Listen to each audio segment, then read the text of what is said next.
स्वागत है आपका हमारे चैनल में। आज इस वीडियो के माध्यम से हम समझने जा रहे हैं क्लासिफिकेशन ऑफ डेटा यानी समंकों का वर्गीकरण। पिछले वीडियो में आपने सैंपल और उसकी विभिन्न टेक्निक्स को समझा। इस वीडियो के माध्यम से हम समझेंगे कि सैंपल से जो डेटा हमने कलेक्ट किया है वो डेटा अनऑर्गेनाइज होता है, बहुत बड़ा होता है और हेट्रोजीनियस होता है। लेकिन जब कोई अनुसंधानकर्ता उस डेटा को अपने रिसर्च के लिए यूज करता है तो उस डेटा को ऑर्गेनाइज करना पड़ता है और इस ऑर्गेनाइजेशन को हम लोग क्लासिफिकेशन के नाम से जानते हैं। आइए समझते हैं क्लासिफिकेशन के कुछ कॉन्सेप्ट को। तो देखिए, सबसे पहले हम लोग देखेंगे कि रॉ डेटा क्या होता है और क्लासिफाइड डेटा क्या होता है। तो देखिए, रॉ डेटा का मतलब क्या होता है कि जब अनुसंधानकर्ता मूल रूप में जो डेटा को कलेक्ट करता है वो रॉ डेटा में होता है, लेकिन क्या होता है कि हमें उससे एनालिसिस करना होता है तो वो बहुत बड़ा होता है, परिष्कृत फॉर्म में होता है, तो उसे हमें ऑर्गेनाइज करके ही एनालिसिस का आधार देना होता है। तो देखिए क्या लिखा हुआ है, ये अव्यवस्थित रूप होता है। यह मूल रूप में एकत्रित सूचनाएं हैं जिन्हें बिना विश्लेषण समझे निर्णय लेना कठिन हो जाता है। तो अगर हमें विश्लेषण करना है तो पहले इनको अच्छे से ऑर्गेनाइज करना होगा, इनको समझना होगा।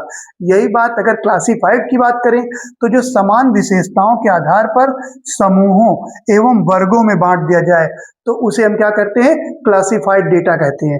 ठीक है, फॉर एग्जाम्पल देखिए दिया हुआ है कि अगर बीकॉम की क्लास में 500 बच्चे हैं और उन्होंने स्टैटिक्स में मार्क्स 100 में प्राप्त किए हैं, तो अब हमारे पास क्या है कि 500 डेटा का हमने 500 बच्चों का डेटा कलेक्ट कर लिया। रोल नंबर 1 के इतने नंबर हैं, 2 के इतने हैं, 500 बच्चे हो गए। अब उनको अगर हम लिखेंगे तो कितना बड़ा टेबल बनेगा, तो उसे ऑर्गेनाइज फॉर्म में हम क्या कर सकते हैं, कैटेगराइज कर सकते हैं। तो 5 ग्रुप हमने बता दिया कि 0 से 20 नंबर पाने वाले बच्चे कितने हैं, 20 से 40 पाने वाले कितने हैं, 40 से 60, 60 से 80 एंड 80 से 100। तो इसमें हमारा डेटा क्या हो गया, ऑर्गेनाइज हो गया, छोटा हो गया और होमोजेनिटी के आधार पे हम इसको देखते हैं। ठीक है, तो ये ऑर्गेनाइज डेटा ही आपका क्लासिफाइड रूप है। अब देखिए, क्लासिफिकेशन की एक डिफिनीशन आर.डी. कार्नर जी ने दिया है। उन्होंने बताया है कि वर्गीकरण वस्तुओं को उनकी समानता यानी ह्यूमोजेनिटी और निकटता के आधार पे समूहों या ग्रुप में बांटा जा सकता है। फॉर एग्जाम्पल आप दे दीजिए कि किसी महाविद्यालय में स्नातक के 5000 छात्रों का डेटा हुआ। अब उनमें से हम कैटेगरी कैसे कर सकते हैं कि साइंस स्ट्रीम में कितने बच्चे हैं, आर्ट में कितने हैं, कॉमर्स में कितने हैं और एग्रीकल्चर में कितने हैं। इसी तरह अगर हम बात करें पॉपुलेशन की तो पॉपुलेशन का डेटा हम मेल फीमेल बच्चों में डिवाइड कर सकते हैं। ठीक है, इस तरह से हमारे पास जो डेटा का क्लासिफिकेशन है करने के मेन 4 आधार हैं। पहला जियोग्राफिकल यानी भौगोलिक रचना के आधार पे हम डेटा को क्लासिफाई कर सकते हैं। दूसरी बात करें तो काल क्रमानुसार यानी समय के आधार पे हम डेटा को वर्गीकृत कर सकते हैं। और तीसरी बात करें तो हम डेटा को गुणों के आधार पे भी वर्गीकृत कर सकते हैं कि इस गुण के बच्चे अलग, इस गुण के अलग। उसी तरह हम संख्या के आधार पे भी डेटा को क्लासिफाई कर सकते हैं। आइए देखते हैं 1 बाय 1। तो देखिए, यहाँ पे आपको सबसे पहले देखना है कि इसका उद्देश्य क्या है, डेटा के ऑर्गेनाइजेशन करने का यानी कि क्लासिफिकेशन यानी वर्गीकरण करने का उद्देश्य क्या है। तो देखो, सबसे पहले कंडेंसेशन यानी संक्षिप्तीकरण। डेटा आपका बड़ा होता है, जैसे आपको बताया था कि 500 बच्चे हैं तो हमने उनको 5 ग्रुप में डिवाइड कर दिया और आसानी से एक ही पेज में टेबल बन जाएगी। उसके बाद कंपेरेबिलिटी यानी तुलनीयता, तुलनात्मक होना चाहिए।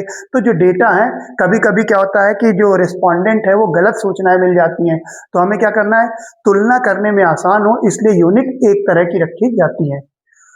हाईलाइट एट्रीब्यूट तो विशेषताओं को भी ध्यान में रखा जाता है। और एनालिसिस फाउंडेशन विश्लेषण का आधार।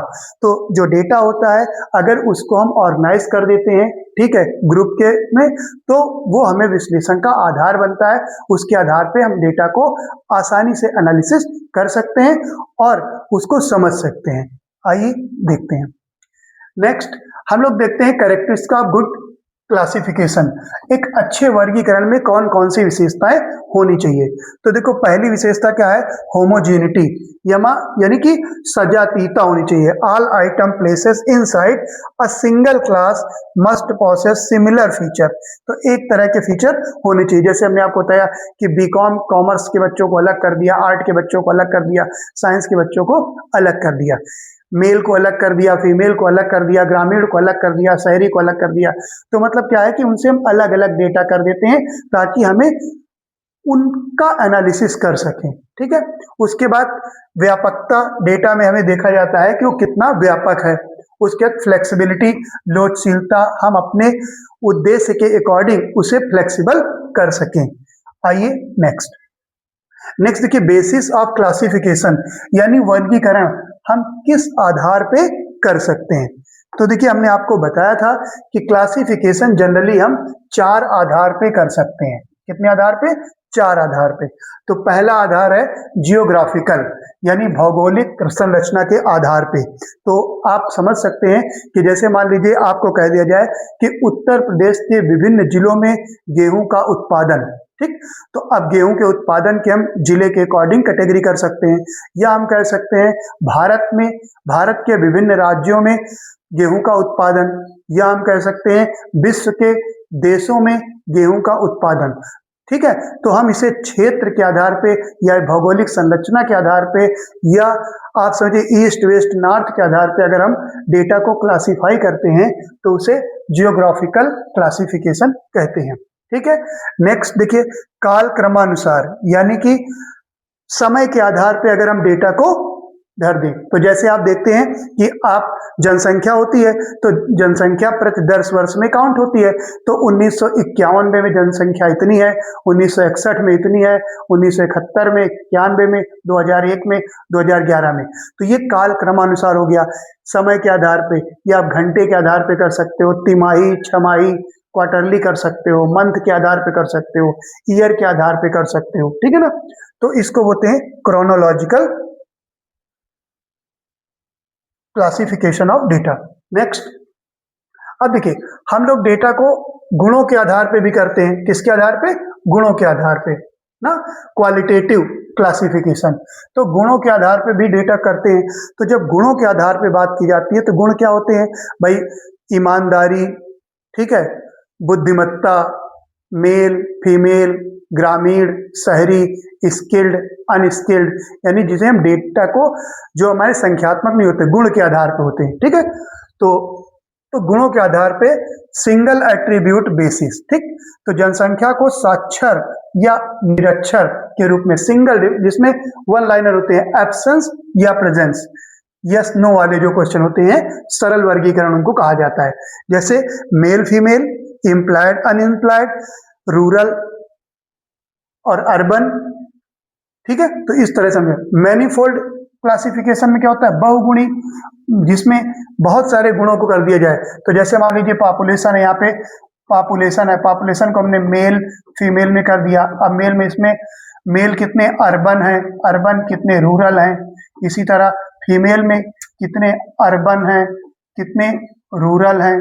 ठीक है ना, इसके आधार पे, या हम अर्बन में कितने स्किल्ड हैं, अनस्किल्ड हैं। ठीक है, तो इसका मतलब क्या है? साक्षरता के बाद उन्हें रोजगार और लिंग के आधार पे भी पुनः डिवाइड कर देना। ठीक है, तो ये मैनीफोल्ड होता है।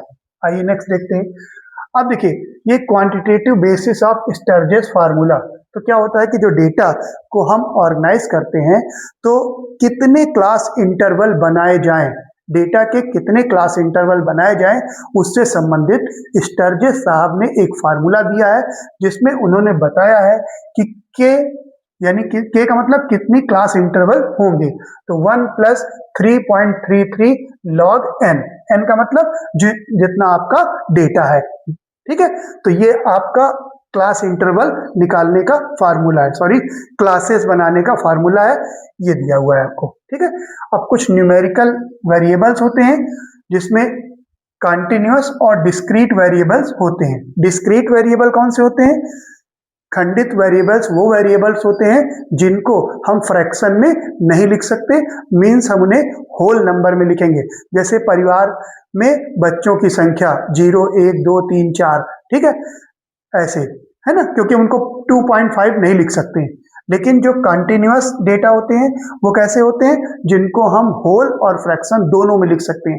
जैसे किसी बच्चों की ऊंचाई, ठीक है, ऊंचाई या आयु, तो ऊंचाई हम लिख सकते हैं 157 सेंटीमीटर, 157.5 सेंटीमीटर, ऐसे। तो जो फ्रैक्शन में भी लिख सकते हैं उसको कंटिन्यूअस बोलते हैं, और जो फ्रैक्शन में नहीं लिख सकते हैं उसको डिस्क्रीट वेरिएबल्स बोलते हैं। तो ये आपका डिस्क्रीट वेरिएबल और कंटिन्यूअस वेरिएबल बहुत ही इंपॉर्टेंट टॉपिक है, आप इसको समझिए। इसमें अगर किसी भी तरह की कोई प्रॉब्लम हो आप कमेंट करिए, और अगर वीडियो आपको पसंद आ रहा है तो लाइक, शेयर एंड सब्सक्राइब करिए। नेक्स्ट वीडियो में हम पढ़ेंगे स्टैटिस्टिकल सीरीज, कौन कौन सी सीरीज होती हैं। Thank you for watching.